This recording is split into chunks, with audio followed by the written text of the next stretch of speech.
Hello बच्चों, कैसे हो आप लोग। एक बार फिर से आप लोग का स्वागत है सुनील सर की क्लास में। एक बार आप लोगों का वेलकम करता हूं पूजा एकेडमी के चैनल पर।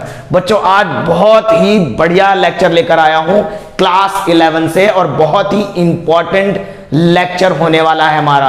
पूरे वीडियो में बने रहना, पूरे का पूरा इसी वीडियो में आपको समझ में आ जाएगा। आज का जो टॉपिक है आप लोगों को दिख रहा होगा, आज का जो टॉपिक है वो है कैश बुक। ठीक है, कैश बुक बहुत ही बढ़िया टॉपिक है और ये एग्जाम में आता है, इसलिए आपको पूरे वीडियो में फोकस रखना है और ध्यान से समझना। और हाँ, अपने नोट्स बनाते रहो भाई, एक रजिस्टर बना लो और उसमें नोट्स बनाते रहो, क्योंकि आपको पता है हम पूरे का पूरा कंटेंट दे रहे हैं आप लोग को यूट्यूब के जरिए से, है ना। तो आप अपने नोट्स आप बनाओ, अपने हैंड से पूरा प्रिपेयर रखो। हमारी पूरी कोशिश है कि आपको फ्री ऑफ कॉस्ट एजुकेशन दी जाए यूट्यूब के माध्यम से, ठीक है। लेकिन बस उसके लिए आपको क्या करना है, हमारे वीडियोस को लाइक करना है और सब्सक्राइब करना है, और हाँ, बेल आइकन दबाना ना भूलें, ताकि समय समय पर जो हमारे इंपॉर्टेंट लेक्चर आते हैं उसका नोटिफिकेशन आपको मिलता रहे कि आज कौन सा लेक्चर पूजा एकेडमी के चैनल पे आया है। ठीक है बच्चों, तो क्या कहा मैंने, hit the like button and subscribe our channel Pooja academy.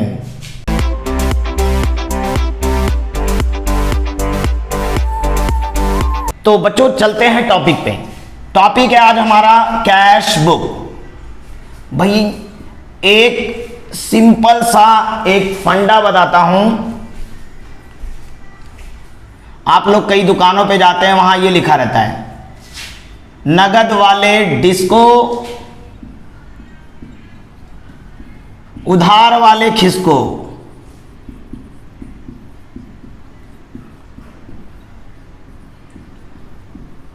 भाई ये मेरा तरीका है समझाने का, ठीक है। आपने देखा होगा दुकानों पे जाते हो ना, तो ये लाइन लिखा रहता है नगद वाले डिस्को, उधार वाले खिसको। बस यही है कैश बुक। कैश बुक बन गया, ठीक है। कैसे, हमेशा याद रखना कैश बुक क्या है। इन दिस बुक ओनली कैश और bank transactions are taken.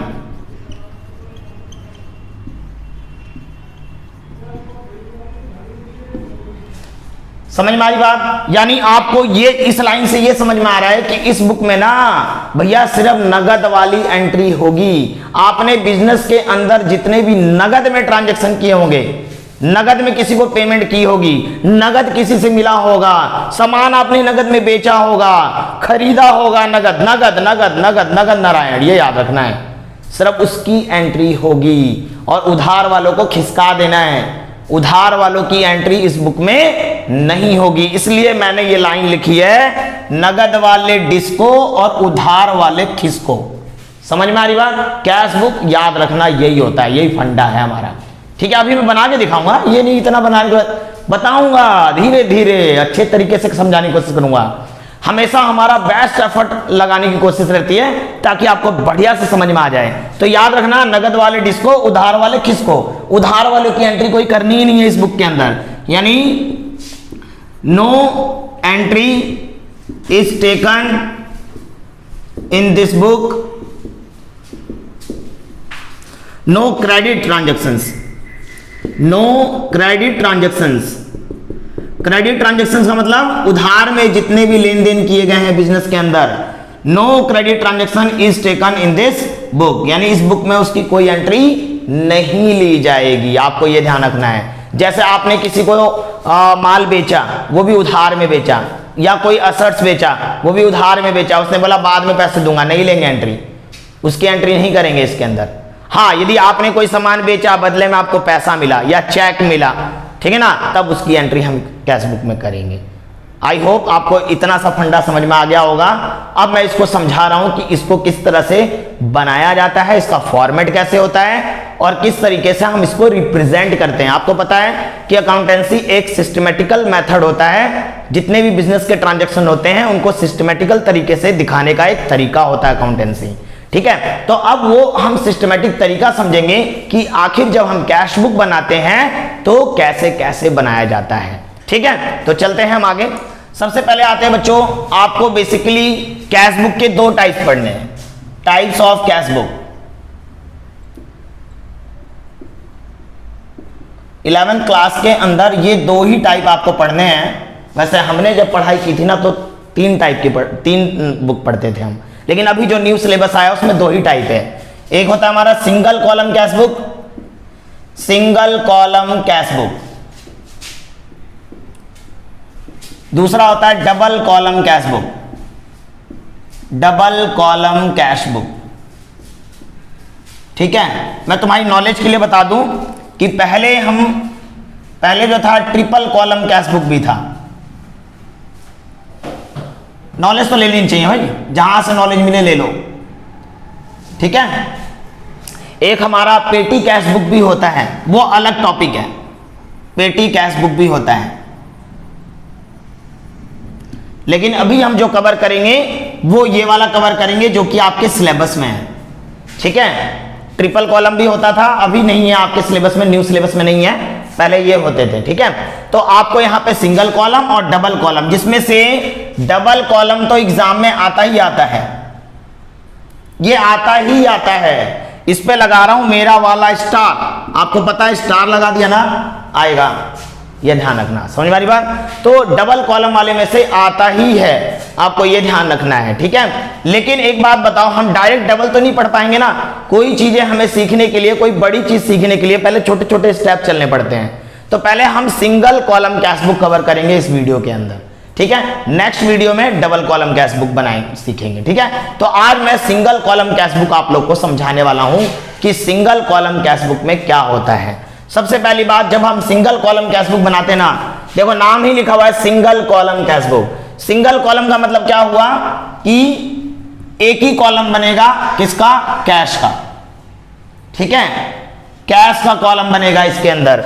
Double column cash book का मतलब क्या हुआ? कैश एंड बैंक, दोनों कॉलम बनेंगे, यानी दोनों अमाउंट इसके अंदर लिए जाएंगे। कैश से जो ट्रांजैक्शन हुआ होगा उसका अलग कॉलम बनेगा, बैंक से जो ट्रांजैक्शन हुआ उसका अलग कॉलम बनेगा। आपको ये ध्यान रखना है। ट्रिपल कॉलम में क्या होता था? कैश, बैंक एंड डिस्काउंट का भी कॉलम होता था, 3 कॉलम होते थे, इसलिए इसको ट्रिपल कॉलम कहते थे। समझ में आ रही बात? जिसमें अब आपको सिर्फ ये 2 पढ़ने हैं। तो हम आते हैं सिंगल कॉलम कैश बुक। ठीक है ना, कैश बुक का मतलब, लेकिन ये समझना कि कैश बुक का मतलब क्या हुआ? नगद वाली एंट्री जानी है, उधार वाली लेनी ही नहीं है। तो हम सिंगल कॉलम कैश बुक में चलते हैं। आप जब इसका फॉर्मेट समझोगे तो फॉर्मेट जरा ध्यान देना। कैश बुक का ब्रैकेट में लिखेंगे सिंगल कॉलम, कई बार इसको 1 कॉलम कैश बुक भी लिखा रहता है, या इसको 2 कॉलम कैश बुक भी लिखा रहता है। तो आप कंफ्यूज मत हो जाना कि सर तो डबल लिखवा देते हैं, हाँ तो 2 कॉलम कैश बुक लिखा है। बात एक ही है, डबल कॉलम या 2 column cash book, single column या 1 कॉलम कैश बुक भी बोल सकते हैं। ठीक है, सबसे पहली बात आपको इसका फॉर्मेट ध्यान रखना है कि पहला कॉलम डेट का होता है, फिर particular, voucher number, LF, amount, date, particular, voucher number, LF और ये अमाउंट। ठीक है, ये डेबिट साइड होती है भाई, और ये होता है हमारा क्रेडिट साइड। हमेशा याद रखना, डेबिट साइड को रिसिप्ट साइड भी कहते हैं और क्रेडिट साइड को पेमेंट साइड। पेमेंट साइड, कभी ये लिखा रहे पेमेंट साइड, समझ जाना क्रेडिट साइड। कई बार लिखा रहे रिसिप्ट साइड, इसका मतलब समझ जाना डेबिट साइड की बात चल रही है। तो ये डेट, पर्टिकुलर, बच्चों मैंने कहा है आप लोग 11th में होना, बिल्कुल स्टार्टिंग है अकाउंटेंसी की, सिस्टमेटिकल तरीके से चीजों को सीखना है। तो हमें पता होना चाहिए कौन से कॉलम में क्या क्या चीजें आती हैं, सारा पता है, सिस्टम सही करेंगे। ठीक है, एक अकाउंटेंट जो होता है वो एक सारा जो बिजनेस के ट्रांजैक्शन होता है सिस्टमेटिकल तरीके से वो अकाउंट मेंटेन करता है। तो आपको ध्यान रखना है, date, particulars, voucher number, LF, amount, date, particular, voucher number, LF और अमाउंट, ये हमारा फॉर्मेट है कैश बुक का सिंगल कॉलम का। सिंगल कॉलम इसलिए बोल रहे हैं क्योंकि यहां पे अमाउंट का सिर्फ एक ही कॉलम दिख रहा है, एक डेबिट में दिख रहा है और एक क्रेडिट में दिख रहा है। आपको ध्यान रखना है, यहां तक मेरा डेबिट है, यहां तक मेरा क्या है? डेबिट है, और ये मेरा क्या है? यहां से यहां तक क्रेडिट है। ठीक है, आपको ये ध्यान रखना है। अब कुछ बेसिक फंडे पे चलते हैं। अभी मैं इसको रब नहीं कर रहा हूं, मैं इसको रब कर रहा हूं। स्क्रीनशॉट लेते जाओ, नोट्स बनाते जाओ।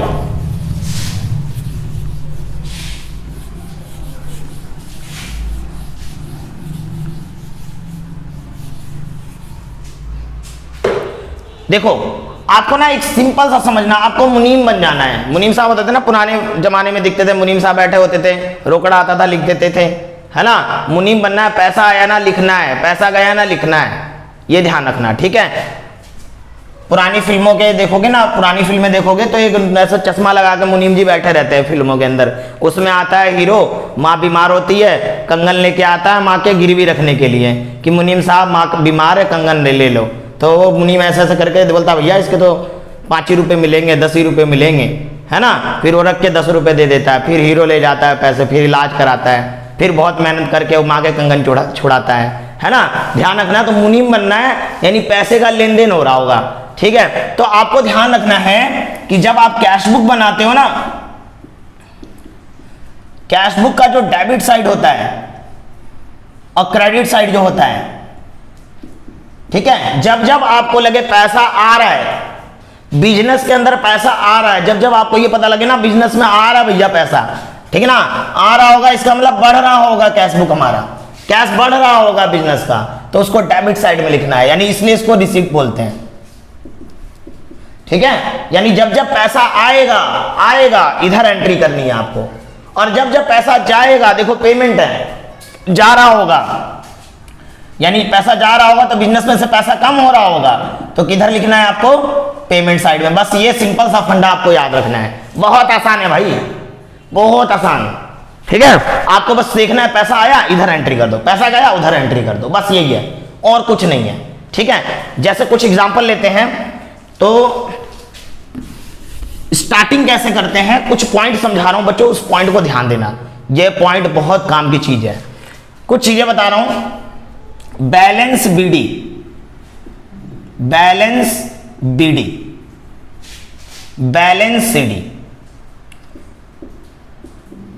क्योंकि 11th क्लास में हम गए हैं ना, हम अकाउंटेंसी में पहली बार हम चीजों को देख रहे हैं, तो हमें ना छोटी छोटी चीजों का पता होना चाहिए कि ये चीजें हैं क्या, ठीक है। बैलेंस बीडी का मतलब होता है ओपनिंग बैलेंस, ओपनिंग बैलेंस, ठीक है। बैलेंस बीडी का मतलब क्या होता है, ओपनिंग बैलेंस, ठीक है। ये बीडी की फुल फॉर्म, कई बार बीडी की फुल फॉर्म भी बता दे रहा हूं बच्चों, ये बेसिक चीज है, आपको ध्यान रखना है। बीडी का मतलब होता है ब्रॉड डाउन, ब्रॉड डाउन, वो अमाउंट जो पिछले महीने से इस महीने लाया गया, ठीक है। जैसे मान लो कि आज महीने की आखिरी तारीख है, ठीक है, मान लो 30 जून है, ठीक है। अब कल से 1 जुलाई चालू हो जाएगी हमारी, तो 30 जून है, तो आज मेरे बिजनेस के अंदर जो कैश बैलेंस बचा हुआ है, अब उसी कैश बैलेंस से तो मेरा 1 जुलाई में काम चालू होगा। अब जो मैं ट्रांजैक्शन करूंगा उसी कैश बैलेंस पे से ट्रांजैक्शन करूंगा, तो अब 1 जुलाई के लिए वही लास्ट वाला जो बैलेंस हुआ वो 1 जुलाई के लिए क्या हो जाएगा, ओपनिंग बैलेंस हो जाएगा। यानी उस दिन हमारे जेब में उतना पैसा होगा, जुलाई के 1 तारीख को वही पैसा होगा जो कि 30 जून को हमारे पास क्लोजिंग बचा होगा, ठीक है। तो वही पैसा तो अब नए महीने में आ रहा है, तो ब्रॉड डाउन किया गया है उसी पैसे को, समझ में आ रही बात। बस आपको इतना याद रखना है, बीडी का मतलब ओपनिंग बैलेंस होता है। ओपनिंग बैलेंस मैंने शुरुआत, महीने के शुरुआत वाले दिन जो पैसा है उसको ओपनिंग, जैसे यानी मान लो मैं यहां पे लिखूं कि अप्रैल 1, मैं ना इसको अलग कलर से लिख देता हूं, अप्रैल 1 में 1 अप्रैल में मेरे पास शुरुआत में पैसा पड़ा हुआ है, मेरे बिजनेस के अंदर कुछ कैश बैलेंस पड़ा हुआ है, तो उसको मैं लिखूंगा to balance BD, to balance BD, मान लो 10,000 ऐसे लिख दूंगा, ठीक है बच्चों। इसका और इसका काम नहीं है, आपको बेसिकली इसका और इसका काम होगा। वाउचर नंबर का मतलब क्या हुआ, आपने कोई ट्रांजैक्शन किया होगा ना, तो बदले में एक वाउचर मिलेगा, स्लिप, जैसे आप कहीं कॉफी पीने गए, पैसा दिया, तो बदले में एक वाउचर मिला होगा, ठीक है ना। सोर्स डॉक्यूमेंट होते हैं, एक एज ए प्रूफ होता है कि हमने ये पैसा यहाँ पे खर्च किया है, तो उसमें कुछ नंबर या वाउचर बनाया जाता है। अकाउंटेंट जो होता है उस सोर्स डॉक्यूमेंट से वाउचर बनाता है, ठीक है। अकाउंटेंट क्या करता है, वाउचर बनाता है सोर्स डॉक्यूमेंट से। वो चैप्टर जब कराऊंगा तो मैं बताऊंगा, बस अभी आप फिलहाल के लिए आपको कोई काम नहीं है इसका, ठीक है। तो वाउचर नंबर होता है, ये लेजर फोलियो होता है, LF का मतलब लेजर फोलियो। लेजर जब बनता है तो वहां पे जिस पेज पे गया है वो लिखते हैं। तो अभी आपका फिलहाल ये काम नहीं है, बस कॉलम जरूर बना देना बच्चों, ठीक है। तो टू बैलेंस BD जो है, टू बैलेंस BD लिख दिया हमने 10,000। इसका मतलब 1 अप्रैल को जो मेरे पास हमारे बिजनेस के अंदर पैसा था वो 10,000 रुपए कैश पड़ा हुआ था हमारे पास शुरुआत में, ठीक है। तो इस साइड कभी भी लिखोगे तो 2 लगा के लिखते हैं, इधर लगाते हैं तो बाई लगाते हैं कि पैसा गया तो किसके लिए गया, ठीक है, पैसा कहां से आया, 2 लगा के लिखते हैं। अभी मैं बताऊंगा और ज्यादा एक्सप्लेन करूंगा। अभी सिर्फ ये समझ लो कि ओपनिंग बैलेंस बोलते हैं किसको, बैलेंस BD को, ठीक है। ओपनिंग बैलेंस यानी ओपनिंग बैलेंस का मतलब क्या हुआ, balance on first day of month, यानी महीने की पहले दिन जो पैसा है ना वही मेरा बैलेंस BD कहलाएगा। इसी तरह बैलेंस CD को बोलते हैं क्लोजिंग बैलेंस। मेरे बच्चे ना बहुत समझदार है, समझ रहे होंगे एकदम अच्छे से, ठीक है ना। क्लोजिंग बैलेंस, देखो CD का मतलब क्या होता है, CD को यदि कोई फुल फॉर्म पूछे तो आप बता देना कैरिड डाउन होता है। कैरिड डाउन का मतलब हुआ ये आगे ले जाया जाएगा, यानी लास्ट में जो क्लोजिंग बैलेंस बचा है ना वो अगले महीने ले जाया जाएगा। BD का मतलब पिछले महीने जो बचा था ना वो इस महीने लाया गया, ठीक है ना। तो कैरिड डाउन हो गया, क्लोजिंग बैलेंस होगा। क्लोजिंग बैलेंस जो होता है, क्लोजिंग बैलेंस का मतलब क्या हुआ, balance on the last day of month. और मैं आपको बता दूं कि बैलेंस CD जो होता है, मैं अपनी मर्जी से आपको समझा दे रहा हूं पहले से, क्योंकि जब मैं क्वेश्चन कराऊंगा ना आप बोलेगा सर आप समझ में बिल्कुल अच्छे तरीके से आ गया। बैलेंस CD क्या हुआ, बैलेंस CD आपको निकालना पड़ता है, ठीक है ना। इट इज कैलकुलेटेड, ये कैलकुलेट किया जाता है कि अब लास्ट में मेरे पास कितना पैसा बचा है ना। आफ्टर सब्ट्रैक्शन, जब हम सब्ट्रैक्ट कर देते हैं ना अमाउंट, यानी घटाने के बाद जो पैसा बचा हुआ, जैसे आपके पास जितने भी पैसे आए उस मंथ में और जितने भी पैसे गए वो लेस कर देंगे, जो आए उसको ऐड कर दिया, जो गए वो लेस कर दिया, लास्ट में जो बचा हुआ है ना वो आपका बैलेंस CD बचा होगा, ठीक है। मान लो शुरुआत में आपके पास 1000 रुपए थे, फिर 500 किसी ने दिया, 1500 हो गए, फिर 300 किसी और ने दिया, फिर 1800 हो गए, लेकिन आपने उसमें से 900 रुपए खर्च कर दिए तो 900 बचे होंगे ना। तो खर्च करने के बाद जो बचा हुआ पैसा होता है ना वो बैलेंस CD होता है, ठीक है। आपको ये ध्यान रखना है। अब आते हैं कुछ पॉइंट में, पहले इसको नोट कर लो या स्क्रीनशॉट ले लो। मैं इसको रब करूंगा, इसको रब नहीं कर रहा हूं मैं, क्योंकि ना इसको मैं अभी नहीं रब करूंगा क्योंकि इसके अंदर मैं चीजें लूंगा, ठीक है। तो बच्चों देखते हैं कुछ पॉइंट, देखते हैं उनको किस तरीके से हमें रिप्रेजेंट करना है कैश बुक के अंदर। ध्यान रखना बच्चों, ध्यान से समझना, हमेशा याद रखना जो क्वेश्चन की शुरुआत होती है वो या तो ऐसे होगी, कैश इन हैंड लिखा होगा या कैश बैलेंस लिखा होगा, ठीक है। यदि क्वेश्चन की शुरुआत ऐसे हुई 10,000, इसका मतलब क्या हुआ, कैश इन हैंड या कैश बैलेंस, ठीक है ना। तो इसका मतलब 1 अप्रैल को मेरे पास 10,000 रुपए है, यानी ओपनिंग बैलेंस है मेरा। तो आपको ऐसे शुरुआत करनी है, टू बैलेंस BD और 10,000 लिख दिया। लेकिन यदि क्वेश्चन की शुरुआत ऐसे हो, Mohan commenced a business with cash ₹60,000। बच्चों मैं आपको छोटी छोटी बातें समझा रहा हूं, उसके बाद आप मुझे समझाने की जरूरत नहीं पड़ेगी, आप खुद सारे के सारे क्वेश्चन कर लोगे सिंगल कॉलम वाले। इस वीडियो के बाद ना सिंगल कॉलम वाले उड़ा दोगे, तुम लोग उड़ जाएंगे हवा में, ठीक है। Mohan commences a business with cash ₹60,000। Mohan ने अपना बिजनेस स्टार्ट किया है 60,000 रुपीज से। जब क्वेश्चन ऐसा है ना कि स्टार्टेड बिजनेस के नाम से, तब आपको यहां पे और लगा दे रहा हूं, या तो क्वेश्चन की शुरुआत ऐसे होगी या क्वेश्चन की शुरुआत ऐसे होगी। यदि ऐसे हुई तो टू बैलेंस BD लिख के करना, और यदि ऐसे हुई बिजनेस स्टार्ट किया है टू कैपिटल अकाउंट से करना। नाम लिखा हो तो नाम भी लिख सकते हो, टू मोहन्स कैपिटल अकाउंट। नाम ना लिखा हो तो सिर्फ कैपिटल अकाउंट लिख देना, ठीक है। जैसे मान लो लिखा होता है commences a business with cash, तो सिर्फ कैपिटल लिख देना। नाम लिखा है तो इसलिए मोहन्स कैपिटल अकाउंट लिख देंगे। कितना 60,000। अब ये आया क्यों, थोड़ा ये भी समझा देता हूं। मैंने आप लोगों को जर्नल एंट्री समझाया था, है ना। जनरल मैंने कहा था ना अकाउंटेंसी का ना कोई भी मर्ज का इलाज जो है ना वो जर्नल एंट्री है। तो जो बच्चे ना इस वीडियो में नए हैं ना वो बच्चे एक बार जर्नल एंट्री जरूर जाकर देखे बच्चों लेक्चर हमारे, है ना। हम हमेशा वीडियो के एंड में आई बटन होता है कोने पर या साइड में सजेशन दिया होता है, उसमें हमारे वीडियोस होते हैं, आप वहां से जाकर क्लिक कर सकते हो और डिस्क्रिप्शन से भी देख सकते हो हमारे लेक्चर, ठीक है। तो जैसे मान लो, जैसे इसकी जर्नल एंट्री क्या होगी, मोहन ने बिजनेस स्टार्ट किया 60,000 से, इसकी जर्नल एंट्री होगी cash account debit to Mohan's capital account, Mohan's capital account, क्योंकि बिजनेस के अंदर पैसा आया, लेकिन वो पैसा किस चीज के लिए, कैपिटल के लिए, मोहन गिवर है तो मोहन्स कैपिटल अकाउंट आ गया। कितना हो गया, 60,000। आप ध्यान से देखो, मैं यहां पे क्या बना रहा हूं, कैश बुक बना रहा हूं, ठीक है। तो जो बनाऊंगा उसका नाम नहीं आएगा, वो बढ़ा है ना, देखो कैश अकाउंट मेरा डेबिट हो रहा है, कैश मेरा क्या हो रहा है, डेबिट, इसलिए डेबिट साइड में क्या लिखूंगा, ये कैश डेबिट हुआ किसके कारण हुआ, मोहन के कैपिटल के कारण, इसलिए रीजन लिखा जाता है कि आखिर वो कैश आया तो किस कारण आया, कैश गया तो किस कारण गया, वो रीजन लिखा जाता है। मैं बार बार जर्नल एंट्री नहीं बताऊंगा बच्चों, आपको समझना है कि पैसे गए तो किस कारण गए, रीजन लिखना होगा। जैसे फर्नीचर खरीदा, तो फर्नीचर खरीदोगे तो पैसा आएगा या जाएगा, पहले बताओ, जाएगा ना, तो पैसा जा रहा होगा तो किस साइड लिखेंगे, पेमेंट साइड में लिख देंगे बाई फर्नीचर। कैश का नाम नहीं लिखना, कैश तो हम बना ही रहे हैं, जो चीज हम बना रहे थे उसका नाम नहीं लिखते हैं, वो किस कारण से डेबिट हो रहा है, किस कारण से क्रेडिट हो रहा है, वो लिखा जाता है। आई होप अच्छे से समझ में आ रहा होगा। इसलिए यहां पे देखो डेबिट तो हुआ है कैश, लेकिन किसके कारण, टू मोहन्स कैपिटल, इसलिए 60,000 आ गया। आई होप आ रहा होगा समझ में। तो क्वेश्चन की स्टार्टिंग जो होगी या तो कैश इन हैंड से होगी या फिर ऐसे होगी, कैश इन हैंड से हुई तो बैलेंस बीडी लिख देना, ठीक है, और यदि कैपिटल वाले से हुई तो कैपिटल का नाम लिख देना। आई होप समझ में आ रहा है।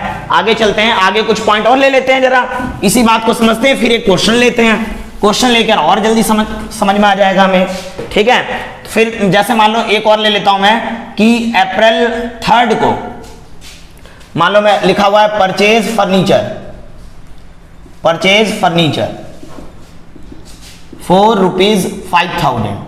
इसका मतलब क्या हुआ, हमने 3 अप्रैल को एक फर्नीचर खरीदा है। आप एक बात बताओ, आपको ना मैंने क्या बताया है कि आपको सिर्फ सोचना है पैसा आया है या पैसा गया है, पैसे के बारे में सोचना है, फर्नीचर के बारे में नहीं सोचना, पैसे के बारे में, नगद नारायण के बारे में सोचना है। सोच के देखो, आपने फर्नीचर खरीदा होगा तो पैसे गए होंगे या आए होंगे, क्या हुआ होगा, गए होंगे। तो पैसा जा रहा है तो पेमेंट साइड में एंट्री करनी होगी हमें, क्या लिखेंगे यहाँ पे, अप्रैल 3 लिख देंगे बाई फर्नीचर अकाउंट, किस कारण से गया ना वो आपको रीजन लिखना होगा, बाई फर्नीचर अकाउंट, कितने पैसे गए, 5,000 लिख देंगे। आई होप समझ में आ रहा होगा। इसी तरीके से मान लो लिखा है अप्रैल 5 में सोल्ड गुड्स फॉर कैश ₹20,000।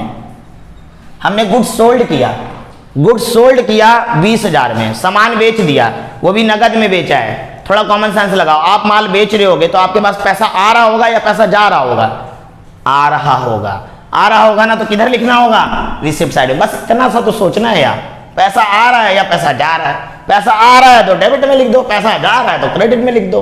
तो पैसा आ रहा है ना, माल बेचने पर पैसा आ रहा है, कौन सी तारीख को, अप्रैल 5 यहां लिख देंगे टू सेल्स अकाउंट, माल बेचने पर पैसा आया, रीजन लिखना है कि पैसा किस कारण आया, बेचने पर आया, टू सेल्स अकाउंट, ठीक है, कितना, 20,000। इसी तरीके से मान लो अप्रैल 6 को लिखा है कि परचेज गुड्स फॉर कैश ₹30,000। इसका मतलब क्या हुआ, हमने गुड्स परचेज किया वो भी नगद में 30,000। अब आप समझ गए होंगे, हमने गुड्स परचेज किया तो भैया पैसा आया होगा या गया होगा, पैसा गया होगा। समझ में आ रही बात, माल खरीदोगे तो पैसा जाएगा ना आपके पास से, तो गया होगा तो क्या लिखोगे, किधर लिखोगे, क्रेडिट साइड में लिखेंगे। सर अब हमें समझ में आ गया, क्या लिख देंगे, बाई परचेज अकाउंट, किस कारण गया पैसा, परचेज किया हमने इसलिए गया। क्लियर हो रही है बात। इसी तरीके से मान लो लिखा है अप्रैल 7 को received from Mayank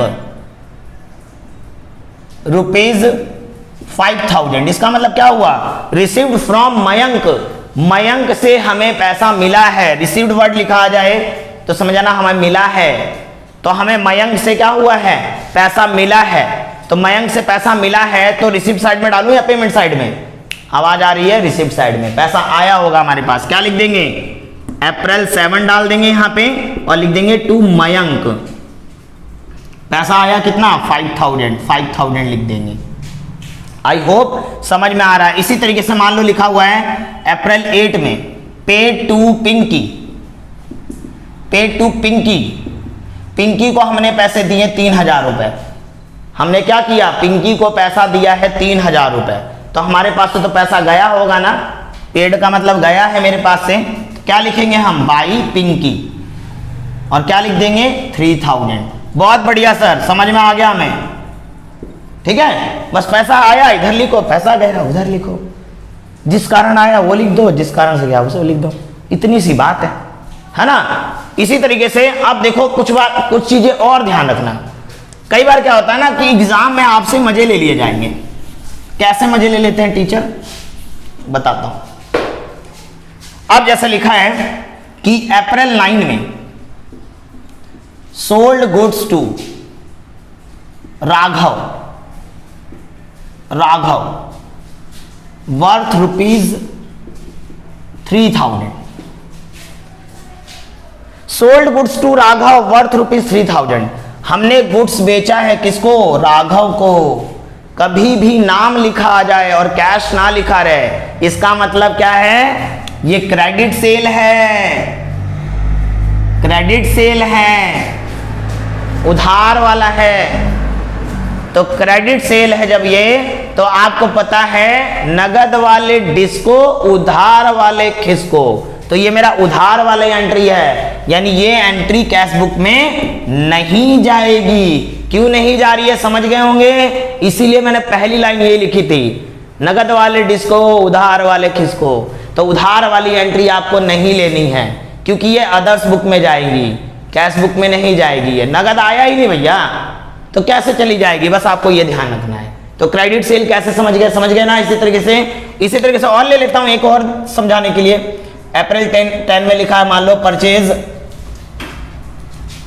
from Maya, purchase goods from Maya ₹2000। हमने माया से गुड्स परचेज किया है। देखो नाम लिखा हुआ आ रहा ना भैया, कैश तो कहीं लिखा हुआ नहीं आ रहा।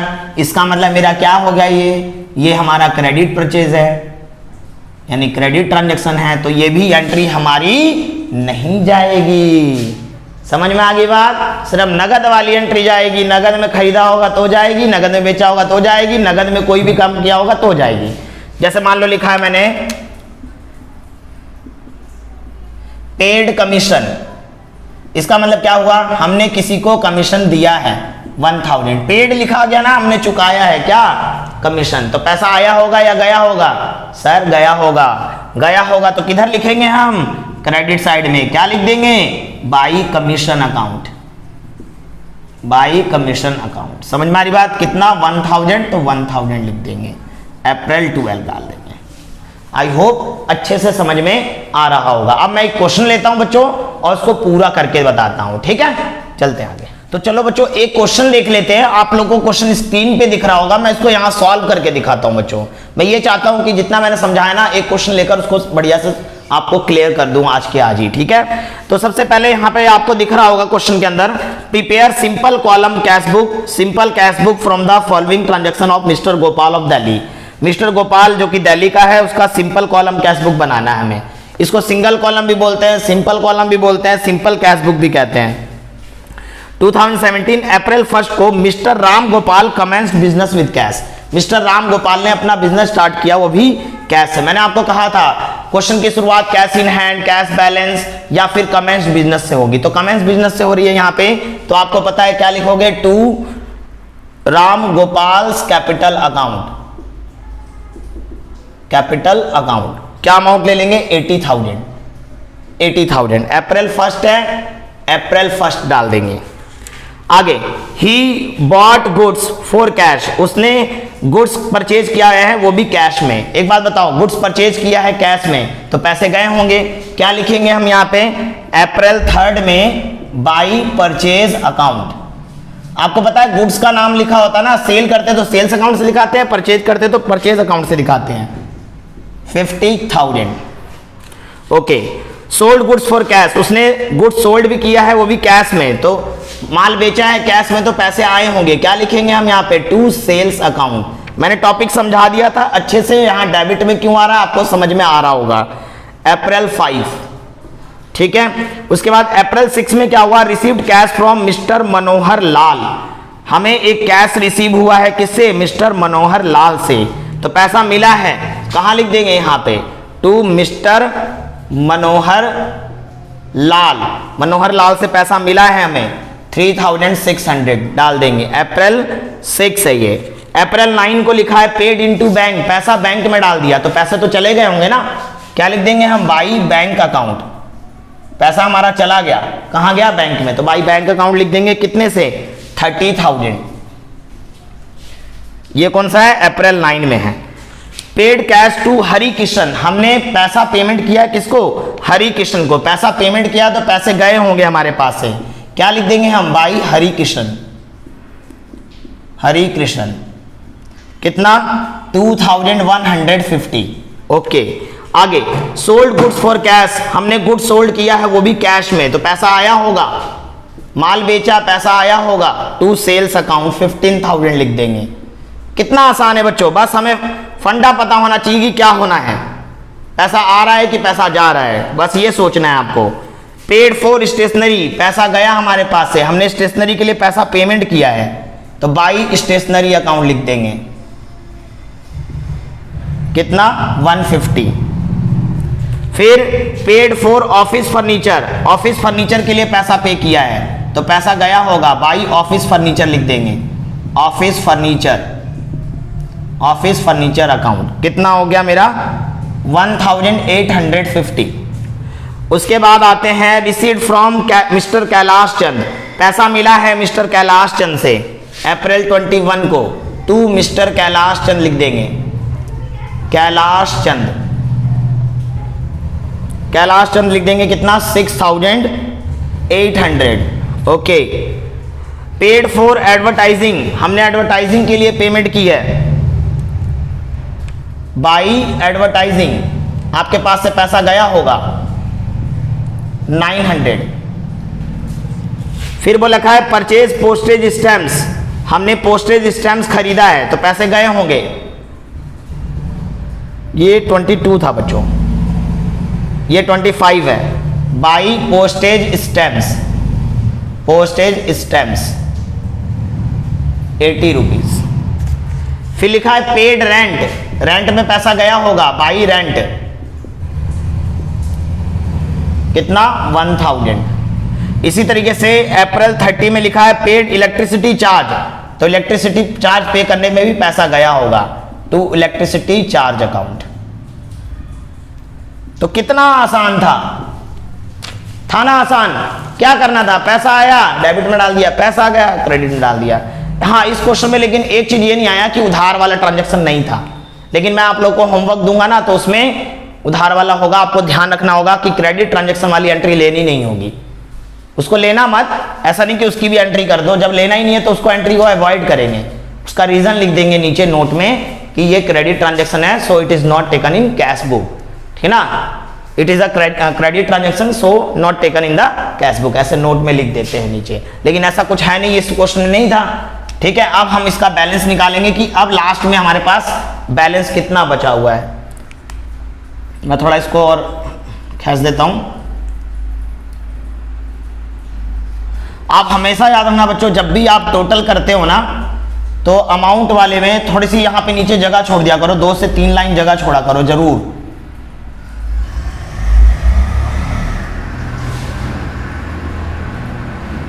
जो अमाउंट वाला कॉलम है उसमें से, ठीक है। अब देखेंगे, आप यहां टोटल करके देखो, ज्यादातर बैलेंस आपका इधर बचेगा कि आपका क्लोजिंग बैलेंस कितना बचा हुआ है। 81 हो गया, 84,600 हो गया, 84,600। आप लोग कैलकुलेटर यूज मत करना, मैं टाइम सेव करने के लिए कर रहा हूं। 84,600 हो गया और ये हो जाएगा 21,800, 21,800। तो ये हो जाएगा टोटल बच्चों मेरा यहाँ पे टोटल जो आएगा वो आएगा 1,06,400। जो आपका टोटल आए ना दोनों तरफ आपको वही लिखना है, याद रखना, इसको बिल्कुल सीध में रखना ये लाइन, ठीक है।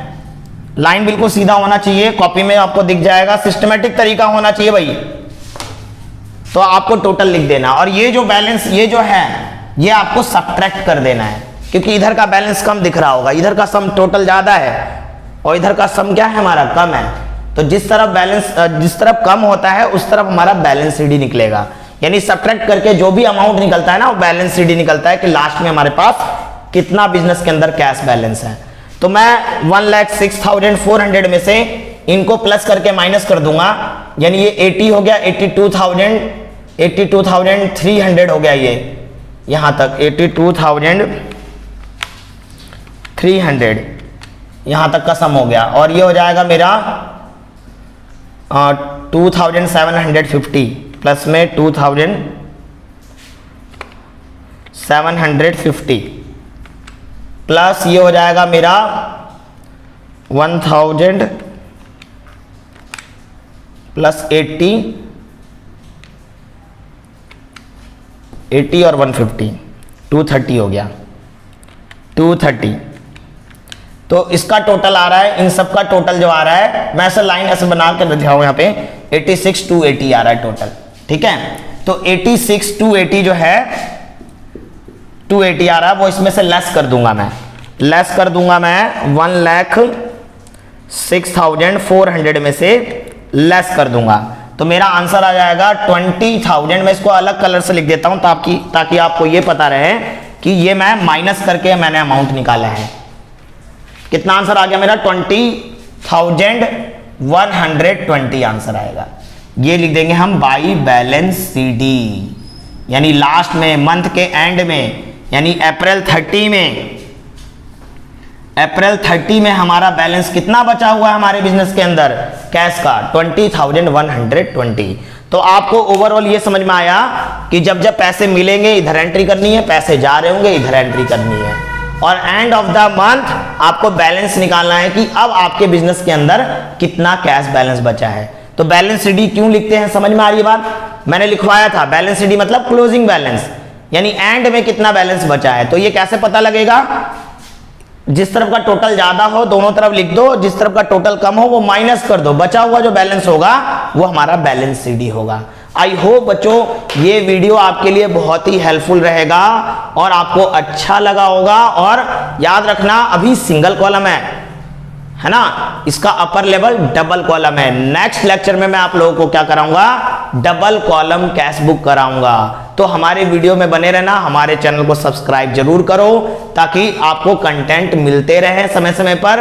और यदि हमारे वीडियोस आपको अच्छे लग रहे हैं, ऐसे लग रहा हो कि हाँ भाई हम मेहनत कर रहे हैं और आप लोगों के लिए कर रहे हैं, फ्री ऑफ कॉस्ट एजुकेशन देने की कोशिश कर रहे हैं हम, तो आप जरूर हमारे वीडियोस को लाइक करें और हमारे चैनल को सब्सक्राइब जरूर करें और आगे भी शेयर करें। आप जब आगे शेयर करते हो तो और भी लोगों को उसका बेनिफिट मिलता है। कई लोगों को हो सकता है आपसे ज्यादा वैल्यूएबल उन बच्चों के लिए हो तो उनके लिए भी हेल्पफुल होगा। ठीक है बच्चों, बस आज के लिए इतना ही, मिलते हैं नेक्स्ट वीडियो में। Tata bye bye, take care.